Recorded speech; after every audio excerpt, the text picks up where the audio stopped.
Qu'ont donc en commun le château de Versailles, le Plaza Athénée de New York ou feu le paquebot France, la maison de Lille?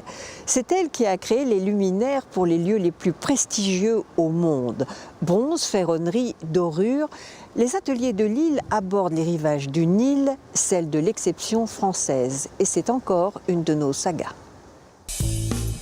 Cette maison n'est pas dans le rouge et de Lille pourrait bien entonner la Marseillaise car ce Français est le leader mondial des luminaires d'art. 2 siècles d'existence et un carnet de bals prestigieux. Versailles, l'Institut de France et moult palaces.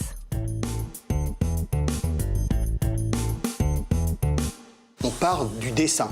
On part de ce que vous voyez sur cette table, tous ces merveilleux dessins, car à l'époque, il faut ne pas oublier qu'au XIXe siècle, il n'y avait pas de décorateur. On prenait des dessinateurs qui vous dessinaient des luminaires, des meubles, et ensuite qu'on faisait faire par des artisans. Et en 1894, mon arrière-grand-père fait la rencontre du grand-duc Paul de Russie. Et il vient à Paris où il se fait construire un hôtel particulier, très parisien, très haussmannien, et mon arrière-grand-père lui dessine les meubles, les luminaires, etc. De Lille ira aussi à Moscou pour le grand-duc, et c'est chouette. Il a mis le pied à l'étrier à mon arrière-grand-père qui s'est décidé en 1895 à créer sa société et à fabriquer les bronzes, les meubles qu'il dessinait. La nouvelle génération prend part à cette histoire, un héritage, un héritier de toute beauté. Quand je suis rentré dans l'entreprise en mai 2009, il y a quelques mois, je me suis vraiment plongé dans les archives. Et c'est vrai qu'on a des archives des devis du début du siècle, de 1908, etc. Donc on redécouvre tout le temps, il y en a tellement que c'est intéressant. Mais c'est vrai que j'ai toujours grandi, en tout cas, dans l'amour du produit et dans le luxe, dans le vrai luxe, c'est-à-dire comme on le fait, pas pour dénigrer le reste, mais le vrai luxe, c'est-à-dire le sur-mesure, c'est la haute couture. On fait de la haute couture aujourd'hui. Et mon idée, c'est d'apporter à cette haute couture un marketing un peu plus moderne. Du classique au moderne, ce sont près de 100 nouveaux modèles qui sont retrouvés chaque année.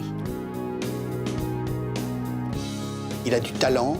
Il a à sa disposition 12 000 dessins, donc je veux dire, c'est quand même tout ça qui remonte, c'est toute une respiration de 5 générations qui remontent. Mais ce qu'il aura à faire, pour moi, qui est très important et c'est très long, c'est à se préoccuper, je m'en préoccuperai pour lui dans un premier temps, de la fabrication. Car continuer à faire du beau en France, c'est pas si évident que ça. Et c'est près de Paris que les ateliers de Lille répondent aux commandes spéciales. À partir d'un modèle, on coule le bronze qui sera ciselé, tourné, doré, patiné, visite guidée. Ici, un atelier de remonture électrique où vous avez des objets qui sont prêts à être livrés aux clients. Vous avez ici une très jolie petite demi-lanterne directoire qui est tout à fait remarquable. Vous avez ici des très grandes appliques Louis XVI et 2 flambeaux à la manière de Ruhlmann, tout ceci partant chez des clients, puisque je rappelle que nous ne travaillons qu'à la commande. Les ateliers de monture, avec ici l'intérêt de la table, c'est de montrer des nouveaux modèles en voie d'élaboration à partir du modèle en bois qui a été sculpté par un sculpteur sur bois avec lequel nous travaillons, le pré-modèle en bronze. Et vous avez déjà ici une étude d'une maquette en bronze que nous avions fait sur cette nouvelle collection qui va comporter appliques, bronze, lampes, guéridons.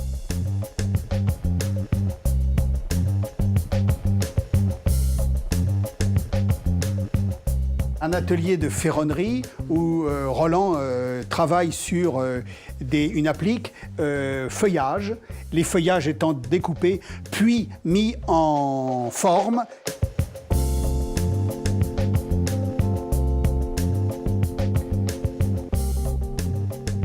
L'atelier de décor, vous voyez ici une applique en bronze dont le vase va être décoré à la façon de la pierre, la malachite.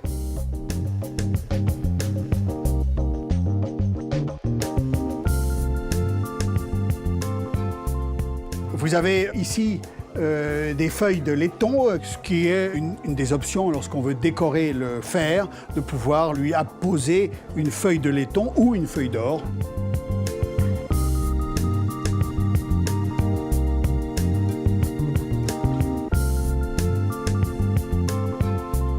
Vous avez ici tout le circuit que nous proposons à nos clients à partir d'un petit dessin que nous leur vendons.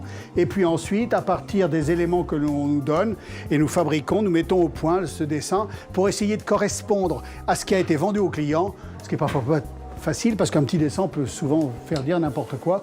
Et donc, il faut arriver à quand même à livrer au client ce qu'il espérait recevoir. Les petites mains de Lille ne vivent pas repliées sur elles-mêmes, mais partagent volontiers leur savoir-faire. Lorsqu'on participe à des expositions, les jeunes qui viennent voir nos ateliers, ils sont, pardon de l'expression, ils sont scotchés. Et ils disent, ah ben, c'est ça que je veux faire. Mais moi, je leur dis, attends, amène-moi tes parents. Parce que c'est les parents qu'il faut convaincre. De leur dire, peut-être qu'en troisième, il y a une autre voie que d'essayer d'avoir le bac pour faire un doc de lettres en 5 ans que vous n'aurez pas et qui ne servira à rien. On ne cessera jamais de dire qu'il y a un avenir pour ce luxe de très haute facture. Déjà, c'est de l'unique. C'est de l'exceptionnel dans le travail, dans la perfection, et c'est de l'intemporel. C'est partager un plaisir avec des clients. Pour moi, en tant que fabricant, c'est leur faire partager une mémoire et un plaisir avec des choses belles et qui les rendent heureux. Heureux aussi ceux qui ont une relation père-fils exemplaire. Il m'apporte vraiment la perfection technique qui est l'héritage de la maison. Et moi, j'ai une vision peut-être plus contemporaine. Les produits que vous voyez aujourd'hui, c'est le mix de ces deux aspects. Donc c'est assez intéressant de mixer un peu à la fois un éclairage de dernière génération et un savoir-faire ancestral. Cette saga familiale nous montre un visage bien séduisant et on sait que l'avenir est assuré.